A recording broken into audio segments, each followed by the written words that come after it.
오늘 설교하려고 하는, 함께 상고하려고 하는 내용은 지난주에 이어서 에베소에 있는 장로들에게 주는 바울의 고별 설교입니다. 자, 한 주 지났는데 사도행전에 설교가 몇 개 있다 그랬죠? 크게 보면 10개, 작게 보면 12개까지 있다 그랬습니다. 그런데 이 밀레도에서 에베소 지역에 있는 장로들에게 한 설교만이 갖는 독특한 특징이 있다 그랬습니다. 그게 뭐죠? 자, 이 에베소에 있는 장로들에게 한 설교는 사도행전에서 유일하게 그리스도인들에게만 하는 설교입니다. 다른 데는, 어디는 예를 들어서 루스드라에서 한 설교는, 아테네에서 한 설교는 이방인, 이교도에게만 한 설교예요. 나머지 설교들은 그리스도인도 있고 이방인도 있는 데서 하는 설교들입니다. 근데 이 에베소 장로들에게 한 설교의 독특성을 좀 기억하면서 갔으면 좋겠습니다. 에베소 장로들에게 한 고별 설교를 보면요, 첫 번째, 에베소에서의 자신의 사역을 회고했습니다. 사도 바울이 여러분 에베소에서 약 3년 내지 3년 반까지 보기도 합니다. 이 에베소에서 한 사역이 뭐였어요? 이거였어요. 자, 세 가지를 얘기합니다. 모든 겸손과 눈물로 주를 섬겼다는 거예요. 근데 모든 겸손과 눈물로 주를 섬긴 것, 이 섬기다 종이 하는 일입니다. 종. 제가 가로 열고 헬라어를 써놓은 이유는 그거예요. 종이 하는 일이 바로 저기에 있는 둘레오라는 의미입니다.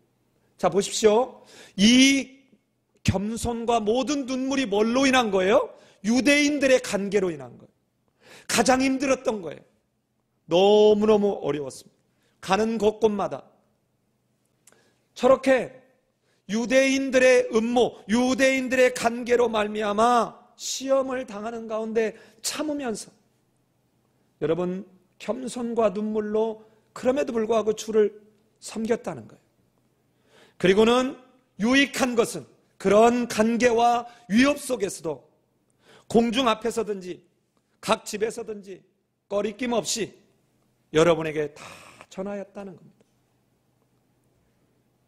여러분 어느 때는 참 그 관련된 내용이 있을 때 그 말을 듣는 사람이 상처가 될 수도 있습니다. 그러나 성경은 사람을 바라보고 사람을 비율을 맞추기 위해서 설교를 하는 것이 아니고 여러분 듣든지 아니 듣든지 하나님의 말씀을 그냥 선포하는 거예요. 이것을 이 사람이 이 말을 듣고 어떻게 할까? 여러분 그러다 보면 하나님과 아무 상관없는 인간을 위한 교양광자로 전락하고 마는 것이죠. 공중 앞에서든지 또는 각 집에서든지 여러분 유익하게 한 그의 신앙을 바르게 하고 공동체를 바르게 세워가는데 여러분 전해야 될 것을 다 전했다라고 전하고 가르쳤다고 얘기합니다.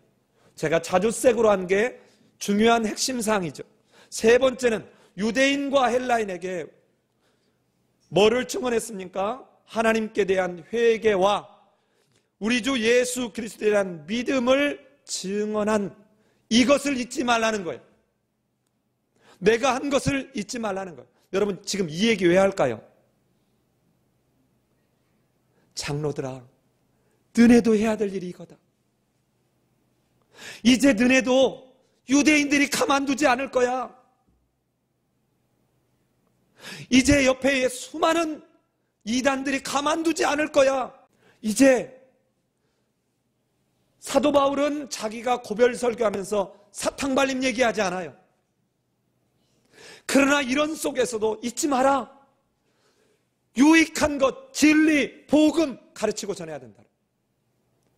그리고 사람들에게 하나님에 대한 회개, 즉 살 길로 돌아오는 이것, 그리고 예수 그리스도를 믿는 것이 진짜 하나님의 나라에 참여하는 길이다. 이것 증언하는 것, 이거 포기하지 말라는 것. 이게 첫 번째, 지금 에베소에서 자기가 한 사역을 지금 얘기하는 겁니다. 두 번째는 화면을 보면 자신의 앞날, 미래가 어떨지, 그리고 자신의 사명이 무엇인지를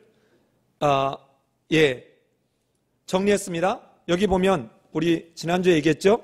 22절 같이 한번 읽어볼까요? 22절 같이 읽습니다. 시작.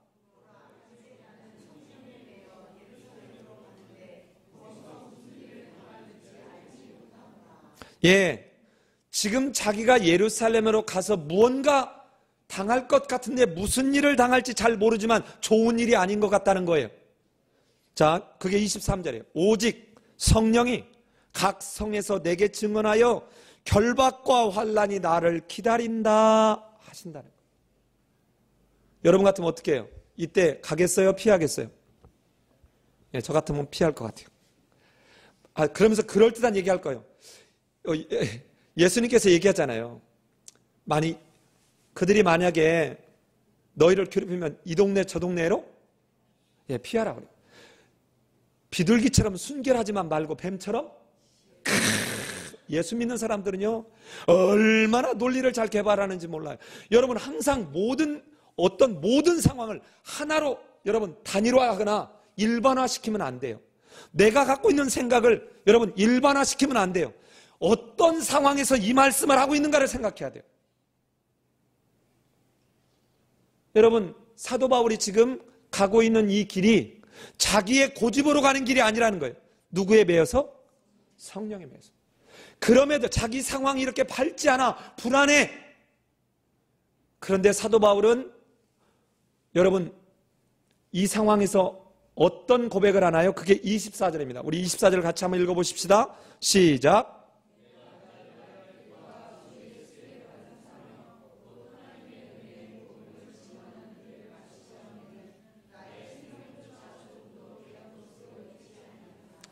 사도 바울의 이 고백은 그냥 립 서비스가 아니었습니다. 여러분, 실제로 수많은 고난을 당했고요. 뿐만 아니라 빌립보서 1장 20절에 가면 이렇게 말합니다. 나의 간절한 기대와 소망을 따라 아무 일이든지 부끄러워하지 아니하고 지금도 전과 같이 온전히 담대하여 살든지 죽든지 내 몸에서 그리스도가 존귀하게 되게 하려 하나니. 살든지 죽든지. 여러분, 말만 뻔질하게 잘하는 게 아니에요. 여러분, 왜 부흥이나 이런 것보다 사경회를 우리가 관심을 가져야 되냐면, 부흥 강사들 와가지고 한방 여러분 가는 데마다 똑같은 설교하는데 얼마나 많이 했으면 이리 엎었다 저리 엎었다 사람 울렸다 웃겼다 다 할까요? 이걸 은혜라고 착각하고 있는 성도들이나 이걸 이용해서 또 자기의 배꼽리를 채우는 모습이나 너무 안타까운 것이죠. 그러나 차근차근 하나님의 말씀을 차근차근 알아가려고 하는 것은 사람들이 다 바쁘대. 시간이 없대요. 너무 안타까운 게요. 여러분 3일 동안 집회를 하는데 수천만 원을 쓰면서 그 내용을 보면 너무 안타까운 거예요. 너무 안타까운 거예요. 사도 바울은 지금 내가 나의 달려갈 길, 자기가 달려갈 길은 마치 마라톤 하는 선수처럼 나의 달려갈 길, 경주하는 모습으로 얘기해요. 여러분 경주하는 사람은 가다가 내가 힘들면 쓰지 않아요. 끝까지 마지막 그 테이프를 끊을 때까지 최선을 다해서 달려갑니다. 나의 달려갈 길과 주 예수께 받은 사명, 곧 하나님의 은혜 복음을 증언하는 일을 마치려 하면은 나의 생명조차 조금도 귀한 것으로 여기지 않는다. 왜 이럴까요? 여러분 진짜 영원한 생명이 무엇인지를 알았기 때문이에요. 여러분 알았기 때문입니다. 여러분 사도 바울은 지금 예수 그리스도가 흑암의 권세 아래에 있는 자신을 그의 아들의 나라 생명의 나라로 옮긴 것을 그는 여러분 확신하고 경험하고 이 땅에서 누리기 시작하는 거예요. 그러니까 내 생명조차 조금도 귀한 것으로 여기지 않겠다고 고백하는 겁니다. 자, 보십시오. 지금 가는 과정에 사도 바울에게 자신의 고백으로나 옆에 있는 동역자들 얘기로 저렇게 걱정을 해요. 자, 21장 4절에서도 두로에서 제자들이 뭐라고 합니까? 사도 바울이 성령에 매여서 얘기하는 것처럼 성령이 각성해서 이렇게 얘기한다라고 환난과 결박이 기다리고 있다라고 말하는 것은 저들도 다 성령에 감동되어서 예루살렘으로 올라가지 말라고 합니다. 뿐만 아니에요. 좀 더 갔어요. 가이사랴에 갔더니 아가보라고 하는 예언자가 이제 띠를 가져다 자기 수족을 묶으면서 퍼포먼스를 해주는 거예요. 가면 안 된다는 거예요. 가면 안 된다는 거예요. 자, 이 퍼포먼스를 보여주자 동료들이 올라가지 마십시오 이러는 거예요. 여러분 이때도 사도 바울은 그들에게 왜 내 마음을 아프게 하느냐? 그러지 말아라고 설득합니다. 자, 가볼까요? 21장 20절에서 예루살렘에 도착했을 때 야고보가 얘기합니다. 이 야고보는 야고보 사도가 아니라 예수님의 형제 야고보, 예루살렘 교회의 지도자입니다. 장로예요. 이 야고보가 뭐라 하냐면, 야, 여기에 정말 율법에 열심히 있는 사람이 수만 명 있는데 야, 네가 아주 못됐다고 얘기하고 있다. 어떻게 못됐답니까? 모세의 율법을 폐하고 아들들에게 할례를 행하지 말라고 하고 모든 관습을 지키지 말라고 네가 가르친다고 지금 알고 있다. 이 말은 뭐예요? 너를 언제든 위해하려고 만반의 준비가 되어 있는 사람이 수만 명이 있다. 여러분, 이게 그 다음 화면 한번 볼까요? 보면은요, 이게 현실로 다가옵니다. 자, 보세요. 저기 27절에 지금 야고보가 말한 대로 저 30절 보십시오. 온 성이 소동하여 백성이 달려와 바울을 어떻게 해요? 잡았습니다. 잡고 성전 밖으로 끌고 나갔습니다. 자, 잡았어요. 31절 보세요. 그들이 그 바울을 뭐 하려고 해요? 죽이려고 합니다. 또 32절 끝에 보십시오. 바울을 뭐예요? 나가서 이미 때리기 시작했어요. 자, 우려했던 내용들이 현실로 지금 다가오고 있습니다. 이걸 사도 바울이 이미 성령에 감동되어서 예감하고 지금 가고 있다는 겁니다. 여러분, 우리가 선교를 갈 때 죽을 수도 있어요. 보십시오. 35절 보십시오. 35절. 바울이 층대에 이를 때 무리의 폭행으로 말미암아 군사들에게 들려가니 얼마나 두드려 맞았는지 여러분, 들려서 나갑니다. 현실로 다가온 거예요. 여러분, 이제 지금 장로들에게 무슨 얘기하는 겁니까? 이제 이런 일들이 너희에게도 있을 수 있다는 겁니다. 지금 사도 바울이 자기가 당할 일을 이들에게 그대로 다시 보여주는 거예요. 실제로 사도 바울은 이걸 다 당했습니다. 너희들도 이런 일들이 있을 거라는 거예요. 그러면서 오늘 본문에서 이렇게 얘기합니다. 25절로 27절에서 사도 바울이 지금까지 3년 동안 한 사역의 핵심이 뭔지를 설명해줘요. 자, 25절 우리 다시 한번 읽어보십시다. 25절 같이 읽습니다. 시작.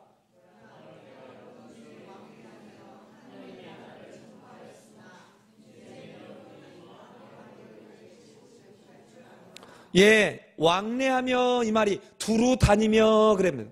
자, 지금 이 두루 다닌다, 여러분 에베소 장로들을 지금 초청했다고 하면 어느 한 교회 장로가 아니에요. 에베소 지역에 여러 교회들이 있어요. 그러니까 여러 교회들을 두루 다니며 얼마 동안? 약 3년 동안. 여러분 3년 동안 한 사도 바울의 사역을 딱 한마디로 요약합니다. 그게 뭐예요? 하나님의 나라입니다. 하나님의 나라예요. 여러분 한번 들어가 볼까요? 자, 화면 한번 보십시오. 이게 사도행전 전체예요. 예수님의 사역과 사도들의 사역 전체를 설명하는데 사도행전에서 이렇게 설명합니다. 화면 보십시오. 저게 부활하신 예수님이 승천하시기 전에 40일 동안 제자들을 향한 특별 세미나한 내용을 딱 한마디로 요약했습니다. 사도행전 1장 3절 같이 한번 읽어봅니다. 시작.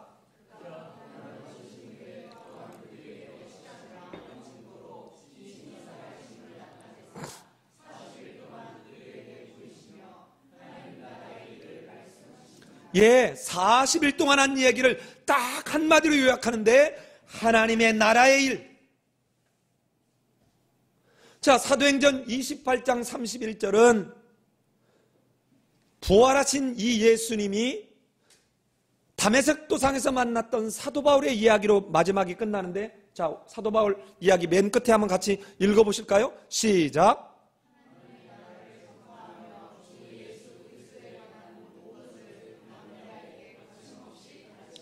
예, 하나님의 나라를 전파했어요.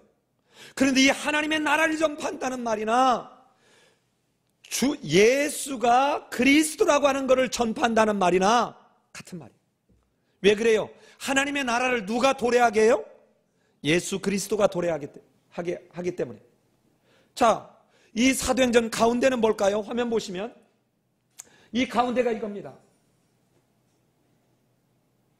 자, 빌립 집사가 사마리아 지역에 가서 복음을 전했는데 빌립이 하나님의 나라와 밑이 아니라 하나님의 나라 곧 누구요? 예수 그리스도의 이름에 관하여 전도하더라. 자, 14장 22절 바나바와 바울이 뭐라고 얘기합니까? 예, 저 1차 전도행 때 지금 하는 이야기입니다. 하나님의 나라에 들어가려면 뭐 해야 된다고요? 예, 많은 환난을 겪어야 할 것이다. 여러분, 우리 같으면 이렇게 안 했을 것 같아요. 예, 하나님이 다 지켜주세요. 예, 뭔가 사탕발림도 좀 쓰지 않겠어요? 근데 지금 전도하고 돌아오는 길에 지금 얘기하는 거예요. 바로 얼마 지나지 않았어요. 이 19장 8절 보시죠. 바울이 회당에 들어가 석 달 동안 담대히 뭐를 가르쳤어요? 석 달 동안 한 이야기를 딱 한마디로 하나님의 나라에 관하여 강론하며 20장 25절은 이제 로마에 아니요. 이게 지금 오늘 읽은 본문이죠. 그리고 28장 23절 이게 바로 로마에 잡혀가서 한 일입니다. 자, 28장 23절도 보면 바울이 아침부터 저녁까지 강론하여 뭐를요? 하나님의 나라를 증언하고. 자, 여기서는 하나님의 나라를 증언한다고 하는데요. 잠시 여러분 사도행전에서 전하는 사도들의 이야기를 보면 약간 내용이 다르다는 느낌이 들어요. 보세요. 예수를 하나님이 주와 뭐가 되게 했다고요? 아까 제가 뭐라 했어요? 하나님의 나라를 전한다는 말이나 예수가 뭐다? 바로 하나님이 이 땅에 사명을 줘서 보낸 메시아다 이 말이나 어쩌다고요? 같은 말이라고요. 자, 베드로가 5장 42절에서도 예수는 그리스도라고 가르치기와 전도하기를 그치지 아니하니라. 여러분, 그들이 전한 내용이 일관돼요. 10장 38절에서도 뭐라고 합니까? 만유의 주 되신 예수 그리스도로 말미암아 화평의 복음을 전하사. 예수 그리스도로 말미암은 복음. 자, 그런가 하면 아까 말했던 빌립 집사도 아까 우리 봤죠? 예수가 그리스도라는 이것을 전했습니다. 사도 바울은 어땠을까요? 사도 바울은 다메섹에서 예수를 그리스도라 증언했다고 다메섹에서 한 일을 딱 한마디로 요약해서 정리합니다. 예수가 그리스도다. 그런가 하면 데살로니가에서의 전도사역도 그가 뭐라고 얘기해요? 예수가 곧 그리스도라 하니. 고린도에서의 전도사역도 똑같습니다. 유대인들에게 예수는 그리스도라 밝히 증언하니. 로마에서의 전도사역도 사도행전 28장 31절에 가면 주 예수의 그리스도에 관한 모든 것을 담대하게 전하더라. 자, 그런가 하면 아볼로는 사도행전 18장 28절에 성경으로서 예수는 그리스도라고 증언하여. 제가 왜 성경 구절을 다 나열해 드리는 줄 아십니까? 그냥 내 말로 하는 게 아니라는 거예요. 성경은 일관되게 이렇게 말씀하고 있다는 것입니다. 자, 그런가 하면 로마서는 이걸 좀 더 자세히 설명하는 거예요. 그 예수가 도대체 뭐를 했길래 예수가 하나님의 나라인가? 예수가 복음인가를 설명하는 거예요. 이제 그는 이제 죽은 자 가운데서 살릴 수 있는 능력의 하나님 같은 분이 되었다는 것이죠. 어떤 능력이요? 없는 데서 있게 할 수 있습니다. 어떤 능력이요? 죽은 자를 살릴 수 있습니다. 이거를 고린도 전서에서는 역시 성경대로, 이 말은 하나님이 약속하신 대로. 그런데 사도 바울은 받은 것을 전한다는 거예요. 자기 만들어내지 않아요. 받은 것을 전하는 거고요. 성경에서 뭐라고 하는지를 봐야 되는 거예요. 내 생각 아닙니다. 심지어는 내가 이해가 안 되는 그 순간에도 오히려 내가 해야 될 일은 뭐예요? 하나님, 나로 그것을 이해할 수 있도록 도와주십시오. 나로 그것이 내 인격으로, 내 양심으로 정말 동의하면서 따라갈 수 있도록 내게 믿음을 주십시오.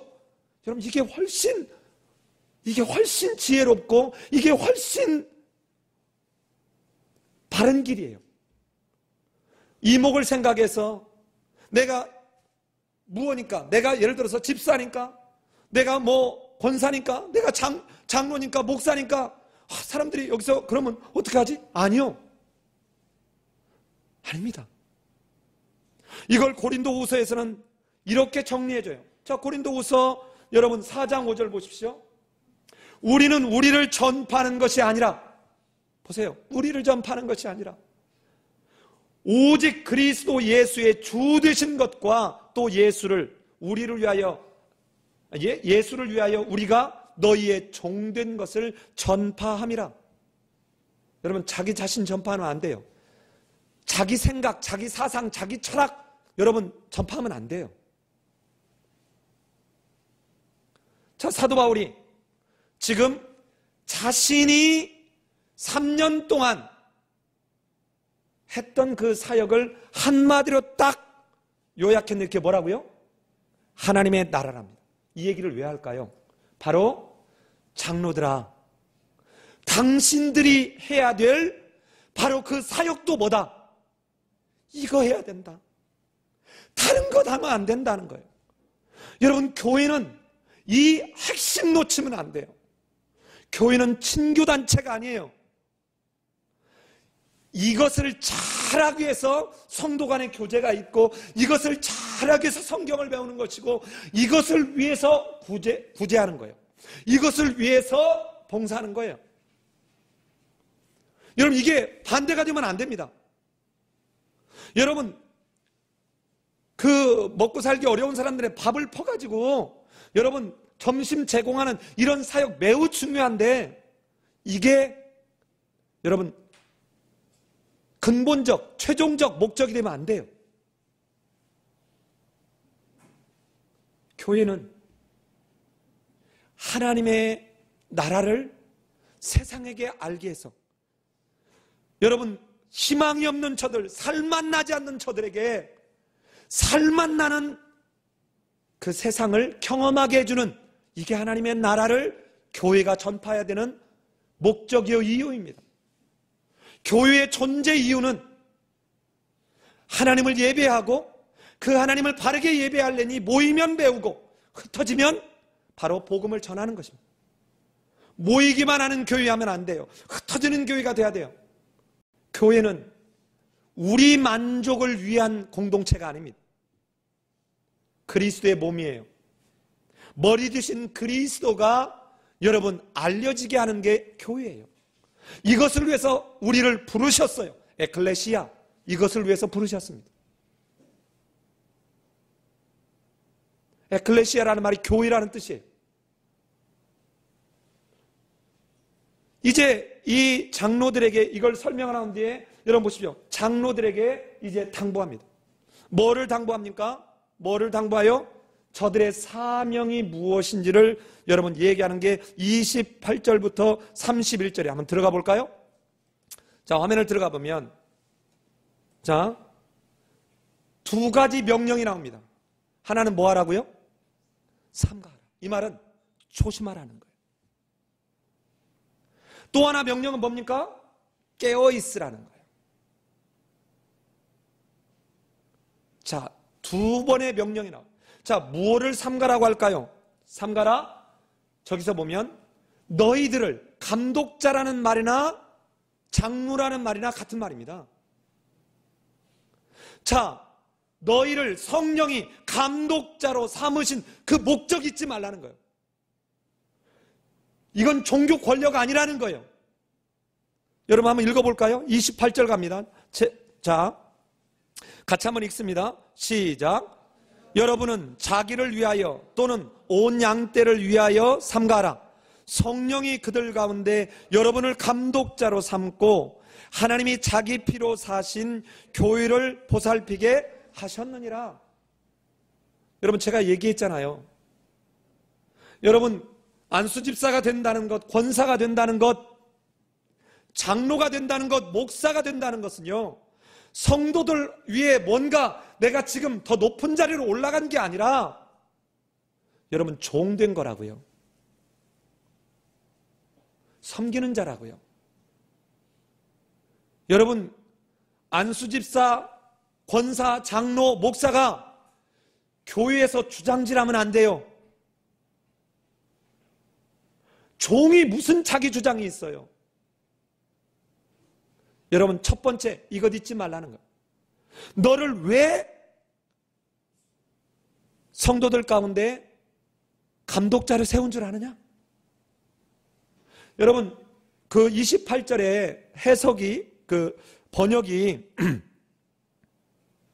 하나님이 자기 피로 사신 교회를 이렇게 여러분 되어 있는데 이 참 하나님이 자기 피로 사신 이게 소유격으로 되어 있어서 하나님께서 우리 표준 세번역은 이걸 의역했는데 의역한 이 의미가 더 맞아 보여요. 하나님께서 자기 아들의 피로 사신 교회를 돌보게 하셨습니다. 자, 여러분 잘 보세요. 성령이 감독자로 세웠고 하나님이 자기 아들의 피로 세우신 교회를 돌보게 했어요. 삼위의 역사죠. 여러분 교회는요, 성부, 성자, 성령 삼위 하나님이 여러분 세우신 거예요. 우리 거 아니라고요.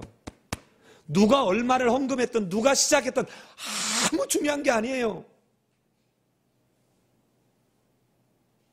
하나님이 자기 소유되신 그리스도의 피로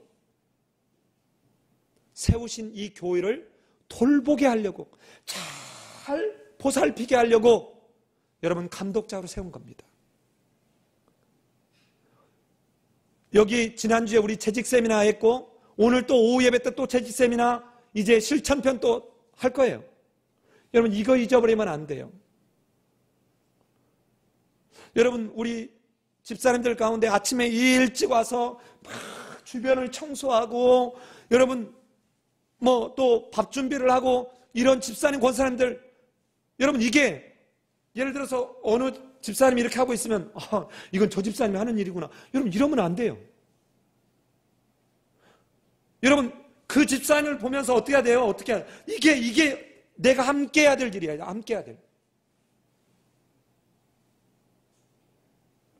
교회가 이렇게 깨끗하게 된 거는 이유가 있습니다. 누군가가요, 여러분 와서 쓸고 닦은 거예요. 여러분 뭐가 고쳐졌잖아요. 누군가가요 그 아까운 시간을 내서 와서 일을 한 거예요. 이 사명 잊지 말라는 거. 이 사명 잊지 말라는 거. 자, 또 하나, 두 번째 가봅시다. 이제 교회에 닥칠 상황이 있답니다. 우리 29절 한번 읽어보십시다. 29절 같이 읽습니다. 시작.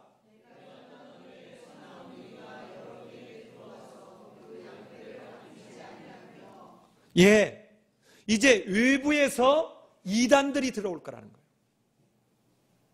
자, 지금도 신천지, JMS 막 교회들 와서 휘젓듯이 여러분 이럴 수 있다는 거예요. 이것, 자, 화면 보시면 밖으로는 사나운 이리가 들어와서 양떼를 아끼지 아니할 것이라는. 이제 너네 이것 잊지 마라. 또 하나, 여러분 30절 읽어보십시오. 이거보다 더 무서운 거예요. 같이 읽습니다. 시작. 안과 밖으로 너희에게 임할 이런 상황들을 너희는 정말 잘 살피라는 거예요. 여러분, 그런데 성경 몰라도 돼요? 누가 어떤 설교를 해도 여러분 설교를 분석하고 칼질하라는 이 말이 아닙니다. 데살로니가 사람들은, 아니 베레아 사람들은 데살로니가 사람들보다 더 신사적이어서 성경이 그러한가 뭐였더라? 상고하였더라. 여러분, 제가 한 설교든 누가 한 설교든 설교를 듣고 난 뒤에 내가 갖고 있는 성경의 그 내용과 조금 약간 다른데 이게 뭐지 하면 여러분 이걸 뭐지 하고 가만히 있으면 안 돼요. 여러분 예의를 지키되 진짜 여쭤야 합니다. 왜? 목사는 신이 아니에요. 살피고 또 살펴서 하지만 어느 때 자기도 모르게 자기 의사와 상관없이 말이 실수로 나올 수도 있고 얼마든지 그럴 수 있습니다. 이거를 이렇게 비난하고 정죄하고 매도하고 칼질하는 이걸 먼저 할 게 아니라 그걸 얘기해서 그 목사가 다시 검토하게 하고 그 설교자가 만약에 잘못됐다면 다시 수정해서 함께 바른 길로 가도록 이거 해줘야 돼요. 여러분, 우리도 안과 밖으로 언제든 이런 일이 생길 수 있을 겁니다. 생길 수 있을 거예요. 자, 두 번째 명령이 뭐라고요? 깨어 있으라는 거예요. 자, 깨어 있으라. 자, 우리 31절 같이 한번 읽어볼까요? 31절 같이 읽습니다. 시작.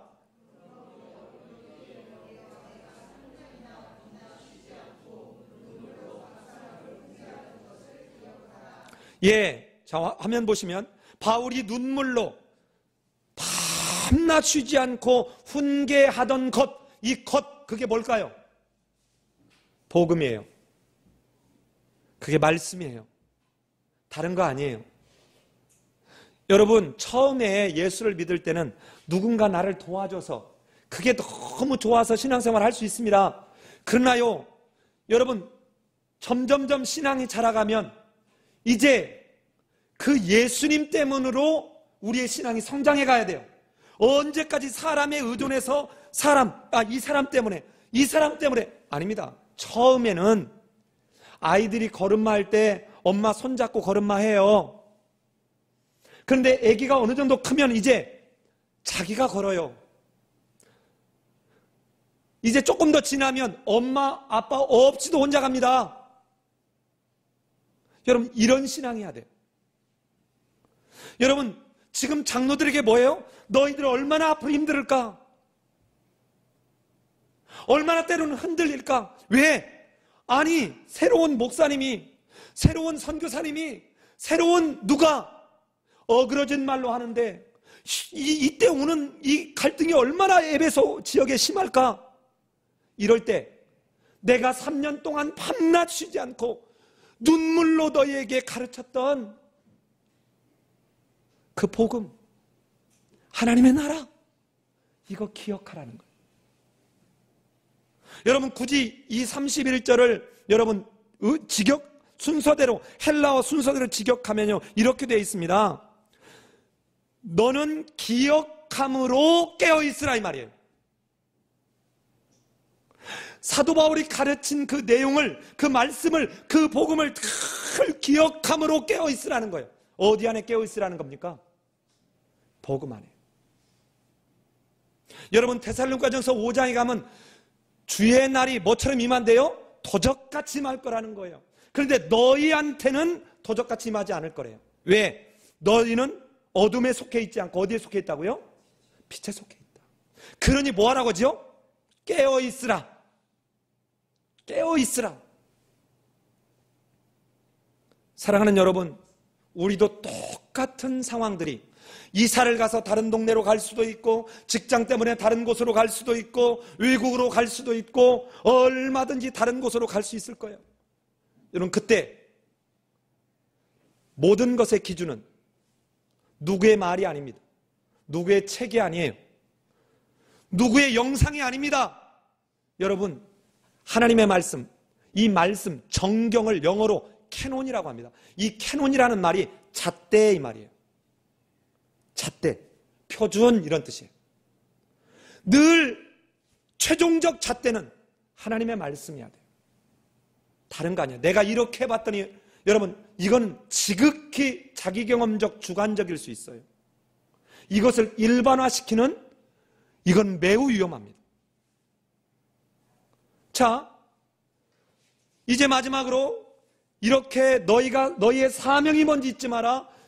교회와 성도들을 잘 돌보라고 성령이 너희를 감독자로 세웠다. 그런데 너희 상황은 그렇게 낙관적이지 않다는 거죠. 이거 잊지 말라.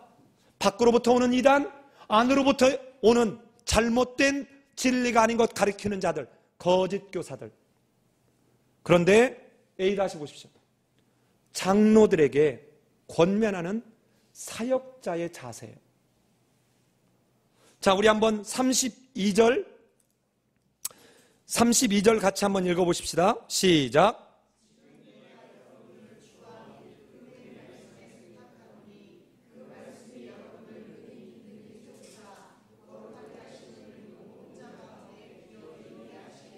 예, 여러분 가장 중요한 게 뭐 굳게 잡아야 돼요? 말씀 굳게 잡아야 돼요.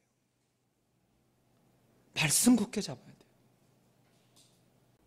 자, 첫 번째가 여러분 주와 및 그의 은혜의 말씀에 부탁하노니 그 말씀이 여러분을 능히 든든히 세우기를 부탁합니다. 자, 그리고 난 뒤에 두 번째입니다. 자, 두 번째 33절 같이 한번 읽겠습니다. 시작.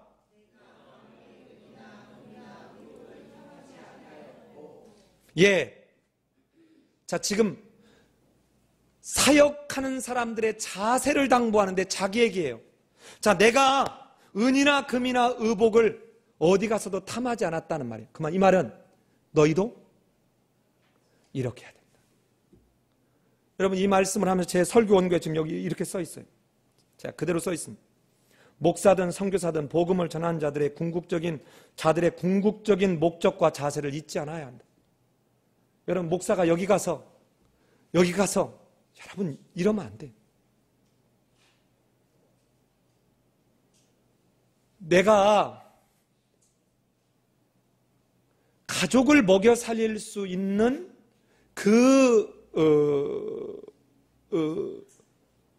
이것을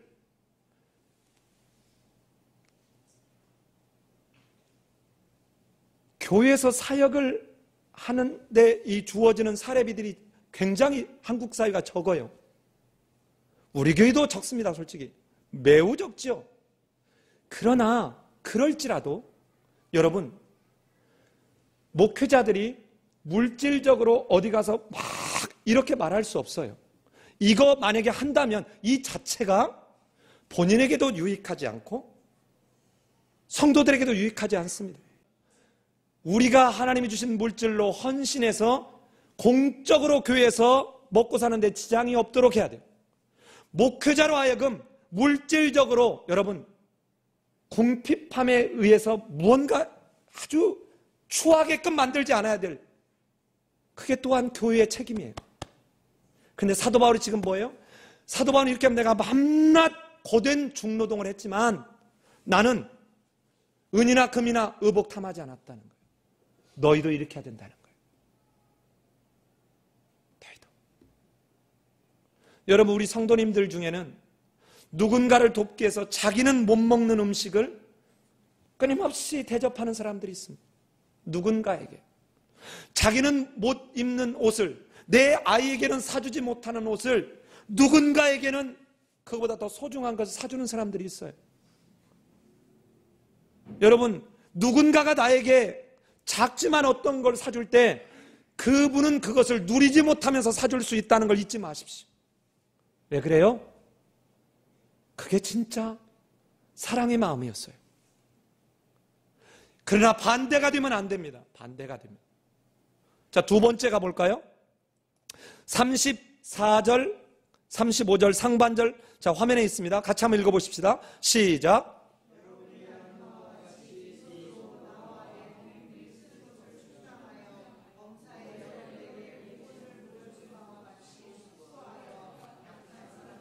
잘 보십시오. 탐하지 않고 어떻겠냐? 내가 손으로 일해가지고 내가 수고해서 우리 쓸 것을 충당했을 뿐만 아니라 더 나아가서 약한 사람들, 어려운 사람들을 돕는 것까지 했다는 거예요.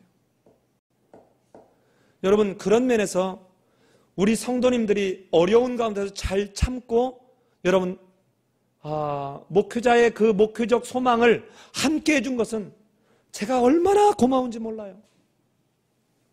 여러분, 우리 교회 정말 작지만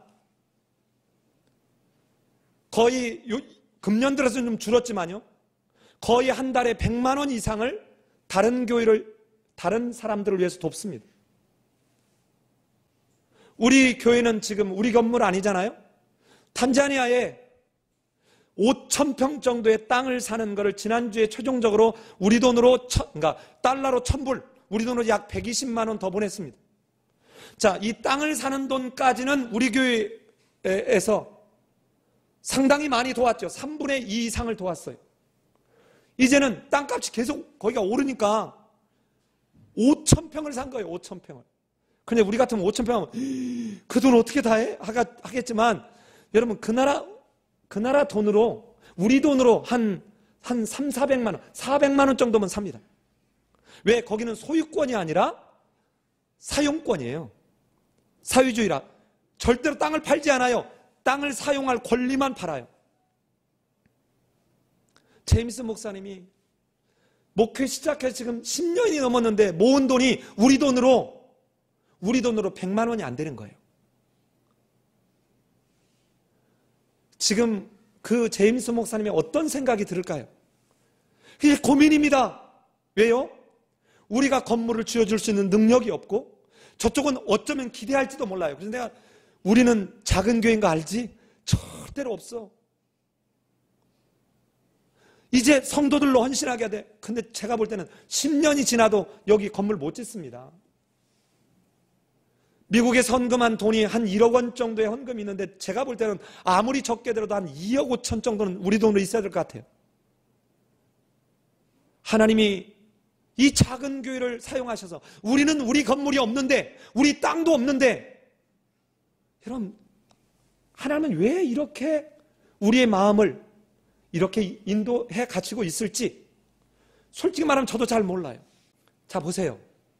지금 에베소에 있는 장로들에게 너희 이렇게 해야 된다는 거예요. 여러분, 삶이 예배인 교회 우리 성도들이 내가 이만큼 했으니까 너 이만큼 달라는 기브 앤 테이크 하면 안 돼요. 여러분, 교회는요 평등이 아니에요. 여러분, 누군가가 똑같이 병원에 입원하는데 어떤 분에게는 교회에서 100만 원, 200만 원 도와줄 수 있습니다. 어떤 분에게는 여러분 한 푼도 안 도와줄 수도 있어요. 어떤 분에게 도와줘야 될까요? 너무 가난해서 이분은 이게 없으면 병원에 가는 것조차 어렵다면 여러분 더 큰 물질도 도와드려야 합니다. 그런데 이거를 아니 왜 누구는 200만 원을 도와주고 나는 10만 원밖에 안 줘라고 얘기하면 하나님이 내게 주신 은혜를 헌신짝으로, 싸구려로 여러분, 오히려 내던지는 꼴이 되고 마는 것이죠. 교회는 그런 곳이 아닙니다. 자, A 다시 가볼까요? 마지막 35절 아까 읽은 저 약한 사람을 돕고 그 뒤에 같이 한번 읽어보십시다. 시작. 앞과 끝에서 말씀을 거론합니다. 저 앞에 가운데 B와 B'와 같은 일을 해나갈 때마다 인간인지라 흔들릴 때가 있을까요? 없을까요? 좌절될 때가 있을까요? 없을까요? 속상할 때가 있을까요? 없을까요? 있습니다. 그때마다 뭘로? 말씀으로 우리가 굳게 서는 거예요. 그럼 지금 사도 바울이 에베소 지역에 있는 장로들에게 이 권면을 하는 거예요. 지금 자기가 했던 이것을 하기 위해서는 너희가 늘 말씀을 붙잡아라. 내가 너에게 눈물로 밤낮 훈계하던 그 복음을 잊지 말라. 여러분, 그런데 이 말씀은 화면 잘 보시면 앞에 사도 바울이 19절로 21절에 말했던 자기 사역의 내용과 사역의 자세가 꽤 일치하는 걸 볼 수 있어요. 화면 보시면요, 이게 사역의 내용이고 사역의 자세예요. 자, 보시면, 자 보세요. 첫 번째, 두 번째, 세 번째죠. 곧 내가 주를 섬긴 것, 전하고 가르친 것, 그 다음에 증언한 것. 여러분, 이것을 하는 데는 늘 뭐 붙잡아야 된다고요? 말씀 붙잡고 가운데 세상 사람들이 하는 그런 관점 갖지 말라. 싹을 위해서 일하지 말라는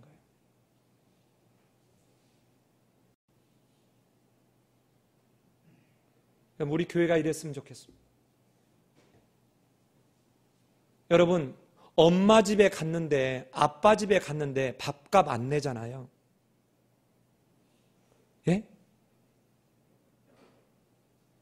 우리 교회에 오는 누가 오든, 여러분, 우리의 교회에 오면 그 천국을 맛보게 해줬으면 좋겠어요. 비록 작지만 우리 교회에 오는 사람들에게는 하나님의 나라의 천국 잔치는 이런 거 아닐까?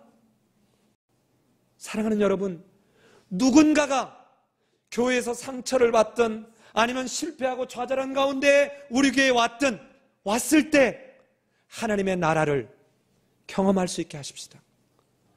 그렇게 하는 데는 여러분, 때로는 내 오장육부 다 내놔야 될지도 몰라요.